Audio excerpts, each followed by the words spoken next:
그 돈은 우리 집 덕분에 생긴 거잖아요. 어머님이 우리 집에 계실 때 로또를 사신 거고, 우리 집에 좋은 기운으로 당첨된 거라고요. 그러니까 당연히 그 돈은 우리 거죠. 당연히? 당연히 뭐가 당연해? 창고방에 억지로 밀어넣고 그것도 마지못해 받아준 그 집의 좋은 기운. 정말 그렇게 생각해? 어머님, 그때는 저희도 상황이 며느리가 말을 돌리려 했지만 제가 자르고 말았어요. 며칠 전에 동네 마트 아주머니가 나한테 그러더라. 네 며느리가 돌아다니면서 무슨 말을 하고 다니는지 알아? 라고 하면서. 며느리 지영이의 얼굴이 순간 굳어졌어요. 자기네 시어머니가 로또 당첨금을 혼자 독차지하려고 한다고? 자식들 목까지 가로채서 혼자 쓰려고 한다고? 그렇게 소문내고 다녔다며? 안녕하세요. 저는 올해 72이 된 김은숙이라고 합니다. 제가 이렇게 글을 쓰게 된 것은 얼마 전 제 인생에 믿기지 않는 일이 있었기 때문이에요. 20억 로또 당첨이라는 행운이 찾아왔거든요. 하지만 이 행운은 제게 돈보다 더 값진 것을 가져다 주었답니다. 어떤 것이었냐고요? 바로 제 자신을 되찾게 해준 거예요. 그동안 잃어버렸던 제 자존심과 당당함을 말이죠. 저는 그동안 늘 주변 사람들의 눈치를 보며 살았어요. 특히 아들 민수와 며느리 지영의 눈치를 많이 봤죠. 자식들에게 폐가 될까봐, 귀찮은 존재로 여겨질까봐 항상 조심스러웠거든요. 어머니, 이번 주말에는 좀 어려울 것 같아요. 지영이도 피곤해하고, 저희도 일이 있어서. 다음에 시간 될 때 연락드릴게요. 어머니, 요즘은 자식들하고 같이 사는 게 쉽지 않잖아요. 어머니 세대하고는 달라요. 이런 말들이 제 일상이었어요. 지난 설날에는 덜 외롭게 보내려고 아들네 집에 가보겠다고 했더니 아들 민수가 한숨부터 쉬더라고요. 어머니, 저희 이번에 제주도 여행 가기로 했어요. 지영이가 예약까지 다 해놨는데. 아, 그래? 그럼 할 수 없지. 죄송해요. 다음에 시간 되면 찾아뵐게요. 그 다음에라는 말이 얼마나 공허한지 이제는 너무 잘 알아요. 추석 때는 또 다른 핑계였죠. 어머니, 저희 집이 너무 좁아서. 애들도 있고. 알았어, 괜찮아. 내가 너무 부담스러운 부탁을 했나 보다. 그런 건 아닌데. 어머니도 아시잖아요. 요즘 세상이. 매번 이런 식이었어요. 그래도 전 이해하려 노력했답니다. 요즘 젊은 사람들은 다 바쁘니까. 나 때문에 불편할 수도 있으니까. 하면서요. 하지만 마음 한구석이 늘 아팠죠. 내가 낳고 키운 자식인데 이제는 이렇게 남보다 못한 사이가 되다니. 특히 지난 명절에는 정말 서러웠어요. 손주들 용돈이라도 주려고 찾아갔더니 현관에서부터 썰렁한 기운이 느껴지더라고요. 며느리는 제가 가져간 음식을 대충 냉장고에 넣으면서 어머니, 저희 냉장고가 좀 작아서 음식 많이 가져오시면 곤란해요. 라고 하더라고요. 제가 정성껏 준비한 음식이 마치 쓰레기처럼 취급받는 것 같아 가슴이 아팠죠. 그래도 혹시나 하는 마음에 계속 연락도 하고 도움이 필요하다고 하면 열심히 도와주려고 했어요. 아들이 이사할 때는 제가 모아둔 돈을 보태주기도 했고, 손주들 학원비가 부족하다고 할 때도 보태주곤 했죠. 하지만 그때뿐이었어요. 돈을 받고 나면 다시 예전처럼 연락도 뜸해지고. 그러다 지난달, 제 집 수도관이 터져서 3일 동안 물이 나오지 않는 일이 있었어요. 겨울이라 수리하는데 시간이 좀 걸린다고 하더라고요. 혼자 사는 집이라 누구 도움 없이는 견디기 힘들 것 같아서 용기를 내어 민수에게 전화를 걸었죠. 민수야. 엄마가 좀 부탁할 게 있어서. 어머니, 무슨 일이세요? 저 지금 좀 바빠서. 아. 그래도 잠깐만 들어줄래? 우리 집 수도관이 터져서 말이야.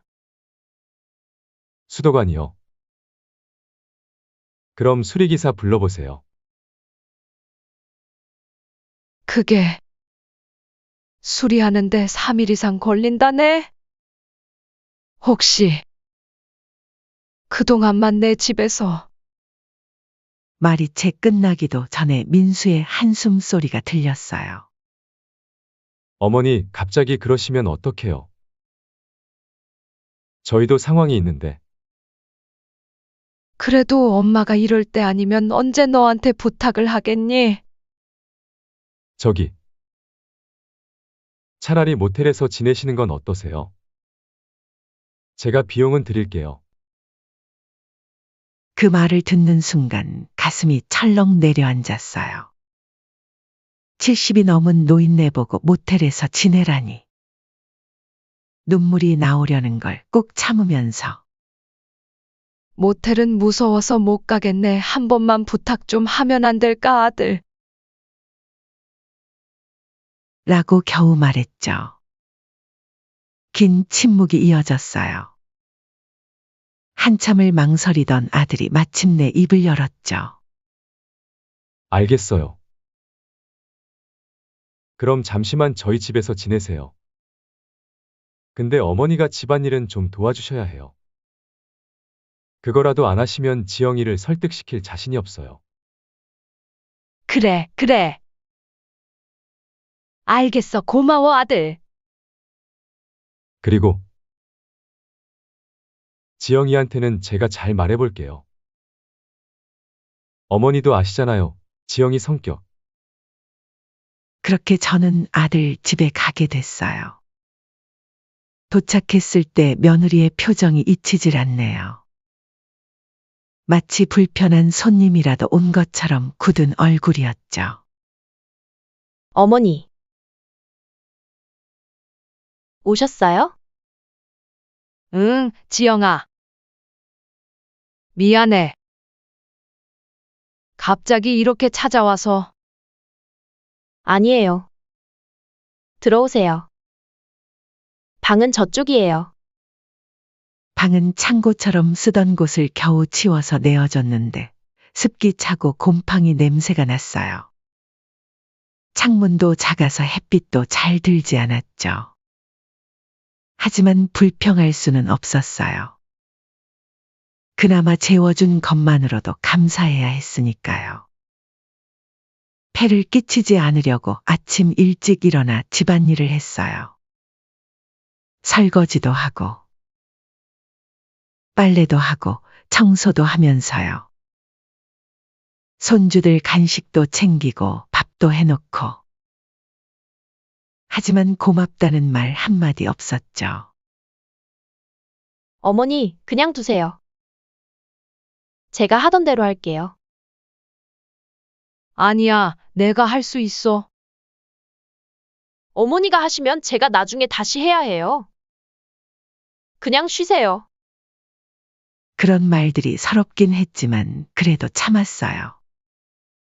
그러다 둘째 날 밤에 이상한 꿈을 꿨는데 하늘에서 황금빛 돼지가 떨어지면서 제게 말을 걸더군요. 너무나 생생해서 아침에 일어나자마자 그 꿈이 자꾸 떠올랐죠. 평소에는 로또 같은 건 안 샀는데 왠지 그날은 한번 사보고 싶더라고요. 그래서 아침 일찍 일어나 청소하고 아침 준비해 놓은 뒤에 잠깐 밖에 나가 로또를 샀어요. 그리고 그 주말, 제 인생이 완전히 바뀌게 된 거죠. TV에서 당첨번호를 확인하는데 믿기지가 않았어요. 한 번, 두 번, 세 번을 다시 확인했죠. 이게 진짜인가? 꿈이야, 생시야? 맞았어요. 1등이었어요. 무려 20억이. 그 순간 저는 울컥하고 눈물이 났어요. 그동안의 서름이 한꺼번에 복받쳐 올라왔달까요. 하지만 이상하게도 기쁨보다는 이 돈으로 인해 제 주변이 어떻게 변할지 두려웠어요. 특히 아들 부부가 이 소식을 알면 어떻게 변할지. 그리고 그 예감은 정확히 들어맞았죠. 그렇게 로또에 당첨되고 3개월이 지났어요. 그동안 저는 당첨 사실을 아무에게도 말하지 않았죠. 혼자만의 비밀로 간직하면서 이 돈을 어떻게 써야 할지 곰곰이 생각했어요. 사실 마음 한편에서는 이런 생각도 들더군요. 우리 민수랑 며느리는 이 사실을 알면 어떤 반응을 보일까? 흔히 보는 로또 당첨자의 비극처럼 너무 많은 돈이 생기니 겁이 나 이 사실을 숨길까 고민을 잠시 하다. 결국 당첨금을 수령하고 나서 아들 부부에게 이 사실을 알리기로 했어요. 그래도 제 자식이니까요. 여느 때처럼 연락도 없이 찾아온 제게 며느리는 얼굴을 찌푸리며 현관문을 열어주었죠. 어머니, 갑자기 무슨 일이세요? 전화라도 먼저 하시지. 응, 너희한테 할 얘기가 있어서. 저희 오늘 좀 바빠서요. 다음에 오시면 안 될까요? 그 말을 듣고 제가 돌아서려는 순간 문득 용기가 났어요. 저기, 로또 1등에 당첨됐어. 순간 며느리의 표정이 확 바뀌는 게 보였어요. 마치 마법처럼 그 찌푸린 얼굴이 환한 미소로 바뀌더군요. 네? 어머니, 정말이세요? 얼마나? 20억쯤 된다더라. 어머머. 어머니. 어서 들어오세요. 제가 차 끓여드릴게요. 여보. 여보. 빨리 나와보세요. 그때 출근 준비를 하던 아들이 급하게 거실로 나왔어요. 왜 이래? 이른 아침부터. 어머니. 웬일이세요? 며느리가 재빨리 말을 잇더군요. 여보. 어머니가 로또 1등 되셨대. 20억이래. 그 순간 민수의 눈빛이 변하는 걸 놓치지 않았어요. 평소엔 귀찮다는 듯 대하던 아들이 갑자기 저를 끌어안더군요. 어머니. 정말 축하드려요. 이런 큰 선물이 다 있나. 어머니 덕분에 우리 가족 모두 행복해졌네요. 출근 안 해도 되니? 제가 물었더니 민수가 웃으며 대답했어요. 오늘은 어머니랑 이야기를 나누는 게 더 중요하죠. 회사에 연락해서 휴가 내겠습니다. 그날부터 민수와 지영의 태도는 180도 바뀌었어요. 그렇게 매일같이 전화가 오기 시작했죠. 어머니, 오늘 저녁 드셨어요? 어머님, 생신 선물로 뭐 하나 사드리고 싶은데 시간 되세요? 어머니, 이번 주말에 저희랑 제주도 여행 다녀오시죠? 몇 달 전만 해도 제주도 여행 간다며 저를 홀대하던 애들이 이제는 저를 모시고 가겠다고 하잖아요. 특히 며느리 지영이의 변한 모습은 정말 눈 뜨고 보기 힘들 정도였어요. 전에는 제가 가져간 음식도 냉장고에 넣기 싫어하더니 이제는 제 입맛에 맞는 음식을 직접 해온다며 매일 찾아오더라고요.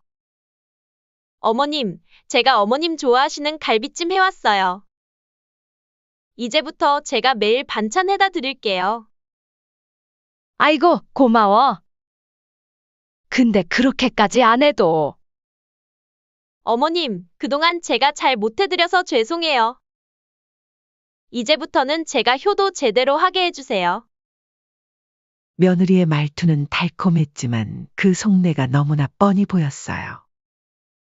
더구나 이제는 아예 노골적으로 제 집을 팔고 자기네 집으로 들어오라고 하더군요. 어머님, 저희 집에서 사세요. 저희가 모실게요. 그 허름한 집에서 왜 사세요? 거기 위험하잖아요. 혼자 살기에도 너무 불편하고. 저희가 모시면 편하실 텐데. 어머님 방도 따로 해드릴게요. 허름한 집이라. 제가 30년 넘게 살아온 집인데 말이죠.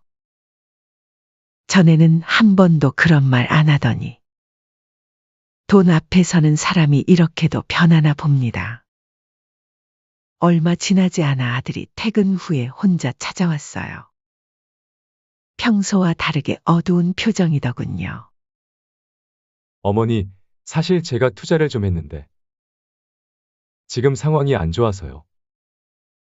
얼마나?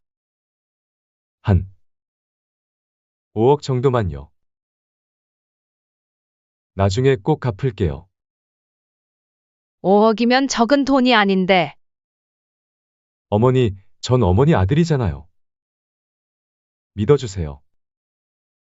자식이라고 딱 한 번 믿어볼까 하는 마음에 고민하고 있는데 다음 날 아침 일찍 며느리 지영이가 또 찾아왔어요.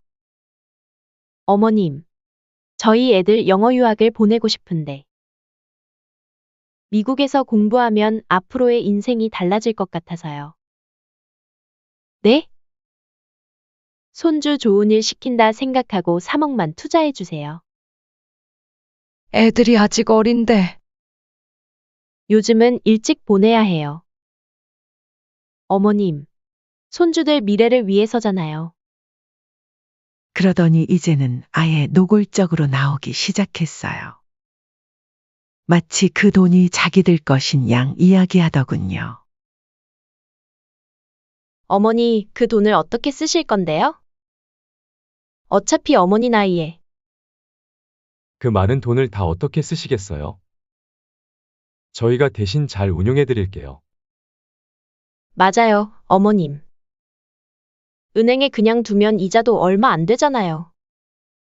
저희가 투자해서 더 불려드릴게요. 심지어 어느 날은 이런 말까지 하더군요. 어머님, 솔직히 그 돈은 저희 집에서 나온 거나 다름없잖아요. 어머님이 저희 집에 계실 때 로또를 사신 거잖아요. 우리 집의 복이죠. 저희가 어머니 그날 안 재워드렸으면 이런 행운도 없었을 거예요. 호호. 그 말을 듣는 순간 머리가 핑 돌더군요. 그때는 절 받아주는 것조차 싫어하더니 이제 와서 그런 말을 하다니. 매일매일 압박이 이어졌어요. 아침에는 지영이가, 저녁에는 민수가 번갈아가며 찾아왔죠. 전화도 끊임없이 왔어요. 어머니 결정하셨어요? 저희도 계획이 있어서 그런데. 어머님, 다른 데 써버리시면 안 돼요. 저희 얘기 좀 들어보세요. 심지어는 제 친구들에게까지 연락해서 저를 설득해달라고 부탁했다더군요. 어머니, 친구분들께도 말씀드렸어요. 다들 저희 말이 맞다고 하시던데요. 그러면서도 한편으로는 제가 혹시 다른 사람에게 돈을 줄까봐 감시하듯 따라다니기까지 했어요. 마치 제가 그들의 돈을 빼앗아갈 것처럼 말이죠.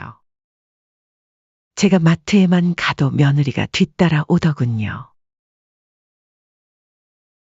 어머님, 제가 같이 장 봐드릴게요. 친구들 만나는 것도 못마땅해 하며 간섭하기 시작했어요. 어머니, 요즘 어르신들 노리는 사기꾼들이 많아요. 조심하셔야 해요. 그래서 저희가 어머니 돈을 관리해드리겠다는 거예요. 이런 날들이 계속되면서 저는 점점 더 깊은 생각에 잠기게 됐어요. 과연 이들이 진정한 가족일까? 이런 애들에게 내 노후를 맡겨도 될까? 그리고 마침내 저는 결심을 하게 됐답니다. 계속되는 며느리의 압박에 저는 점점 지쳐갔어요. 하지만 그들의 행동은 날이 갈수록 더욱 심해졌죠. 거의 매일 찾아와서 돈 얘기를 꺼내고 문자도 수십 통씩 보내고 그러던 어느 날 드디어 모든 것이 폭발하고 말았어요. 그날 아침 평소보다 일찍 현관벨 소리가 울렸어요. 어머니, 일어나셨죠? 저희예요. 며느리의 목소리였어요. 문을 열어주자 아들 부부가 급하게 들어왔어요. 두 사람 다 표정이 심상치 않더군요. 마치 큰 결심이라도 한 듯한 그런 얼굴이었죠. 어머니, 커피 한잔 하시죠. 지영이가 들고 온 테이크아웃 커피를 내밀었어요. 이렇게 아침부터 웬일이니? 어머니, 이제 그만 결정하셔야 해요. 민수가 거실에 들어서자마자 다짜고짜 말을 꺼냈어요. 무슨 결정? 제가 모르는 척 물었죠. 어머니, 이제 그만하시죠. 우리가 얼마나 기다렸어요? 한 달이 넘었잖아요. 며느리가 날카로운 목소리로 말했어요. 난 아직도 생각 중이야. 어머니! 도대체 뭘 그렇게 오래 생각하세요? 우리가 어머니 자식이잖아요. 아들 민수가 목소리를 높였어요. 자식? 그래, 너희가 내 자식이지.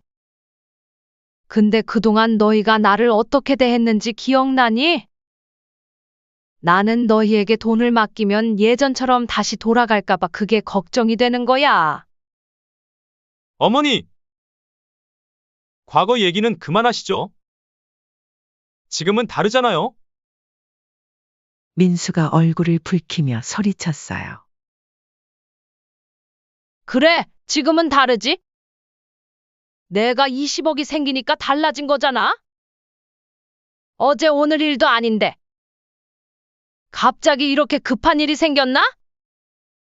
어머님, 며느리가 한숨을 쉬더니 갑자기 무릎을 꿇었어요.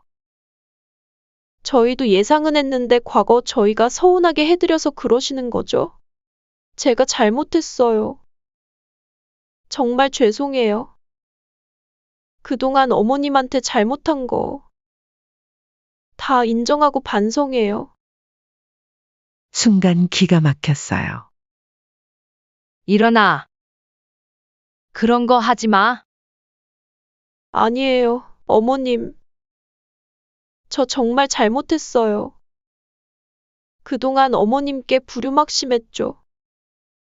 이제 정말 달라질 거예요. 어머님이 주무시는 방도 저희가 따로 해드리고, 일어나라고 했잖아. 제가 버럭 소리를 질렀어요. 왜 이러세요, 어머니? 지영이가 진심으로 사과하는 건데. 민수가 나서며 말했어요. 진심?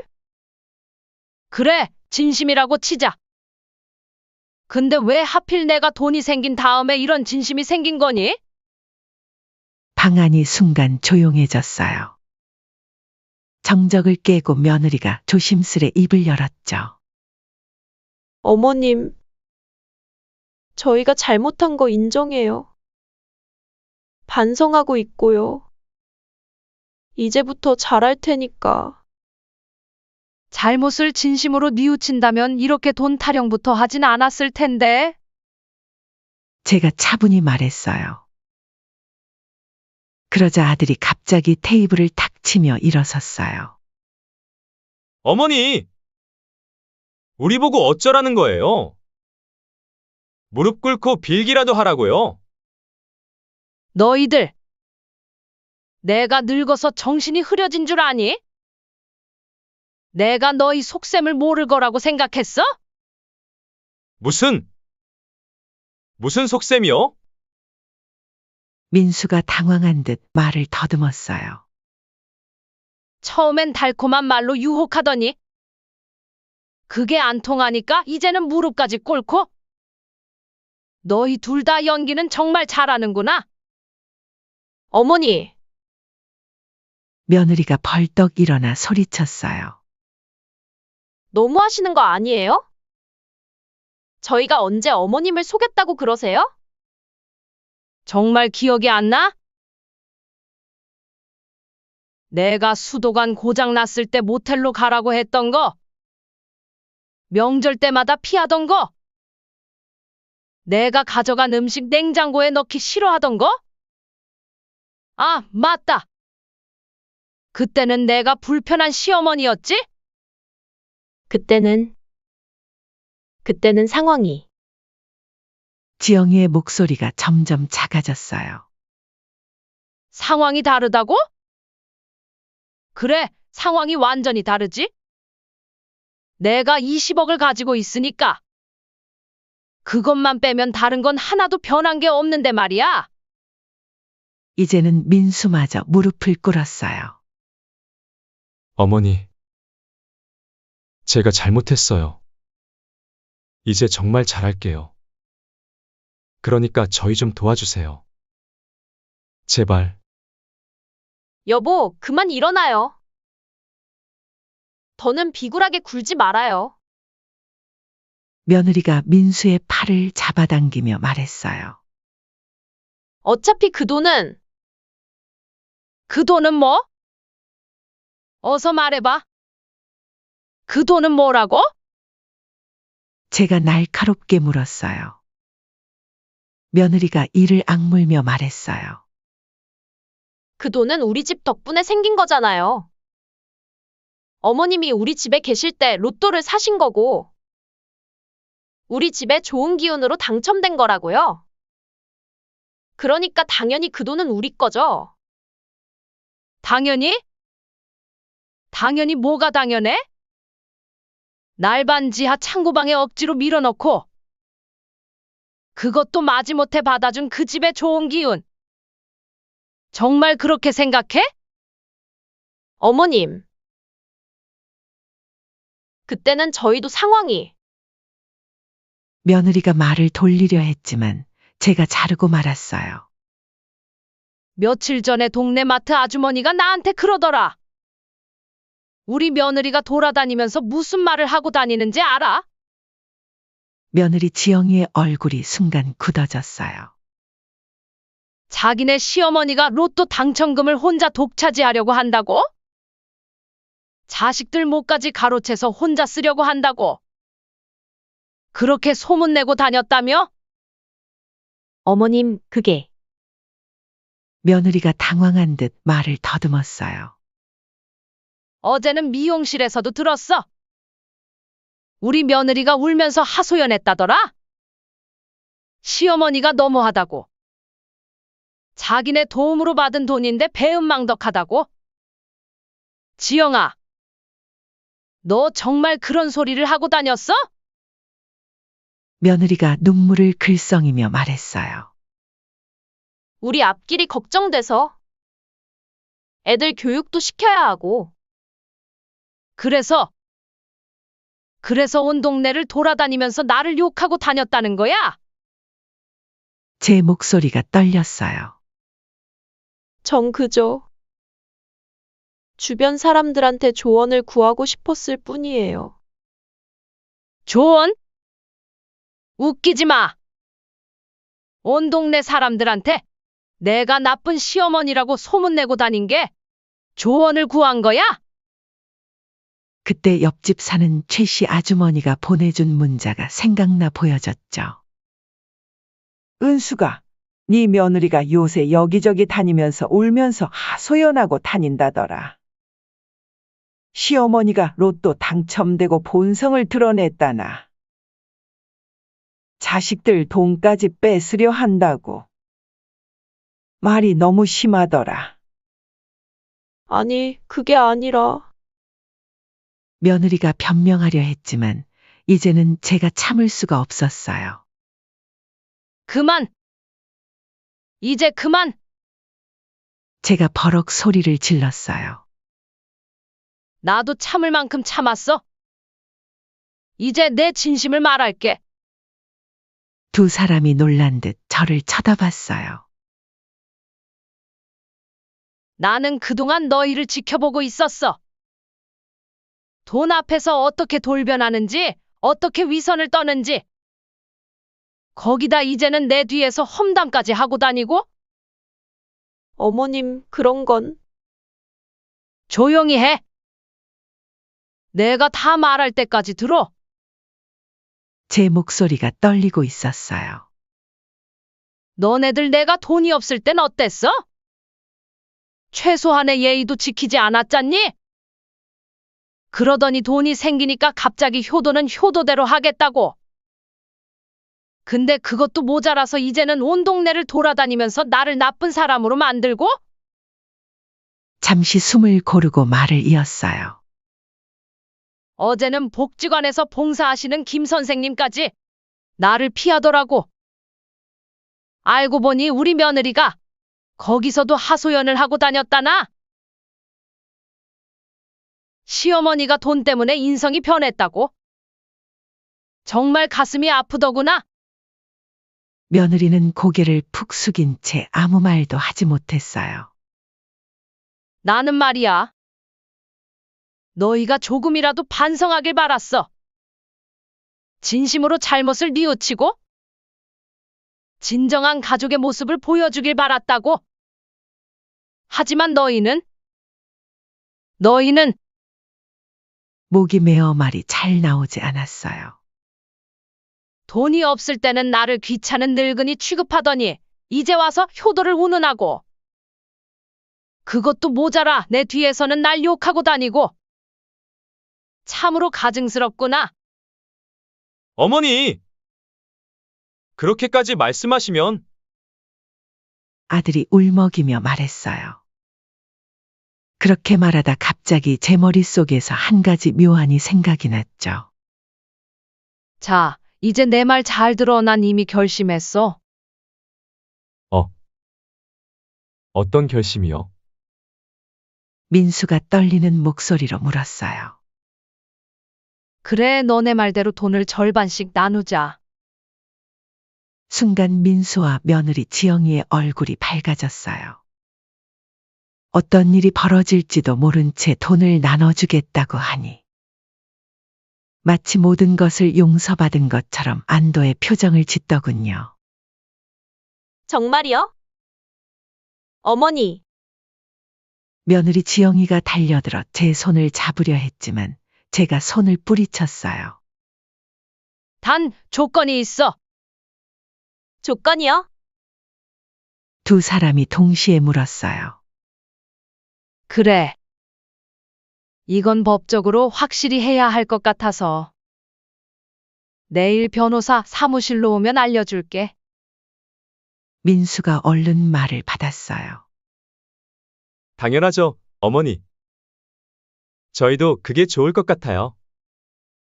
확실하게 해두면 그럼 내일 오전 10시 강남의 박 변호사 사무실로 오거라. 네, 알겠습니다. 며느리가 기쁨에 겨워 말했어요. 그들이 돌아간 후 저는 곧바로 전화를 들었어요. 여보세요, 박 변호사님. 네, 김은숙입니다. 저번에 연락드렸죠? 재산 관련돼서 말씀드리는데요. 전화를 끊고 창밖을 바라보며 깊은 한숨을 내쉬었어요. 창가에 걸린 거울에 비친 제 모습이 낯설어 보였어요. 이렇게 차갑게 변해버린 내가 과연 맞는 걸까? 그날 밤 잠을 이루지 못하고 서재에 앉아 있는데 문득 장롱 깊숙이 모셔둔 남편의 영정사진이 눈에 들어왔어요. 여보, 우리 민수가 이렇게 될 줄 알았으면 그때 내가 더 단단히 가르쳤어야 했나요? 사진 속 남편은 말없이 저를 바라보고만 있었어요. 당신이 살아계셨다면 아마 이런 일은 없었겠죠. 제가 너무 약해서, 아니면 우리가 너무 잘해주려고 해서 민수가 이렇게 된 걸까요? 창밖으로 달빛이 희미하게 비치고 있었어요. 마치 제 마음처럼 흐릿하고 쓸쓸한 달빛이었죠. 여보, 이제는 결단을 내려야 할 것 같아요. 자식이라고 해서 무조건 용서하고 감싸는 게 능사는 아닌 것 같아요. 때론 엄한 가르침이 필요할 때도 있는 거겠죠. 문득 30년 전 민수의 어린 시절이 떠올랐어요. 학교에서 친구를 때려서 상담을 받아야 했을 때. 그때 제가 더 단호하게 대처했더라면 지금처럼 되진 않았을까요? 하지만 이제라도 늦지 않았겠죠. 제 마지막 모성으로 우리 아들에게 인생의 쓴맛을 보여줘야 할 것 같아요. 밤이 깊어갈수록 제 결심은 더욱 단단해졌어요. 서랍에서 준비해둔 서류들을 다시 한번 꺼내 확인했죠. 내일이면 모든 게 끝날 거예요. 다음 날 아침 그렇게 약속된 시간이 왔죠. 그날의 일을 잊을 수가 없어요. 변호사 사무실에서 계약서를 읽어주던 순간을 말이죠. 이 증여 계약서는 김은숙 님이 보유하신 로또 당첨금 중 절반인 10억 원을 아들 차민수 님에게 증여하되 민수와 며느리 지영의 얼굴에 환한 미소가 번졌죠. 단 이 금액은 전액 사회복지재단에 기부하는 것으로 하며 차민수 니문희에 대한 어떠한 권리도 주장할 수 없음을 명시합니다. 순간 사무실이 쥐 죽은 듯 조용해졌어요. 뭐라고요? 민수가 벌떡 일어났죠. 어머니, 이게 무슨 소리예요? 앉아서 들어. 아직 다 안 읽었잖아. 제가 차분히 말했어요. 김은숙 님은 이미 해당 금액을 사회복지재단에 기부 약정하셨으며 차민수 님의 이름으로 기부가 진행될 예정입니다. 이로 인한 모든 기부금 영수증과 세금 혜택은 차민수 님에게 귀속됩니다. 어머니, 이럴 순 없어요. 며느리가 울먹이며 말했어요. 왜? 너희가 그토록 바라던 대로 해준 거잖아. 돈의 절반을 너희 몫으로 준다고 했지? 그리고 그 돈을 어떻게 쓸지는 내가 정하기로 했고. 근데 기부라뇨? 저희더러 10억을 그냥 기부하라고요? 민수가 소리를 질렀어요. 그래. 너희 이름으로 기부하는 거야. 앞으로 평생 너희는 거액의 기부자로 이름이 남겠지? 사람들이 너희를 보면 뭐라고 할까? 저 사람들 대단하다. 10억이나 기부했대. 그렇게들 말할 거야? 그 순간 민수가 책상을 내리치며 일어섰어요. 엄마가 미쳤나 봐. 이럴 수가. 미치긴. 이제야 정신이 제대로 든 것 같은데 그렇게 말하는 제 가슴은 찢어질 것 같았어요.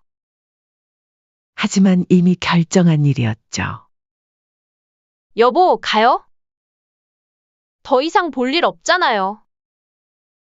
며느리가 민수의 팔을 잡아 끌었어요. 우리 어머니가 아니에요. 당신은 이제 남이에요.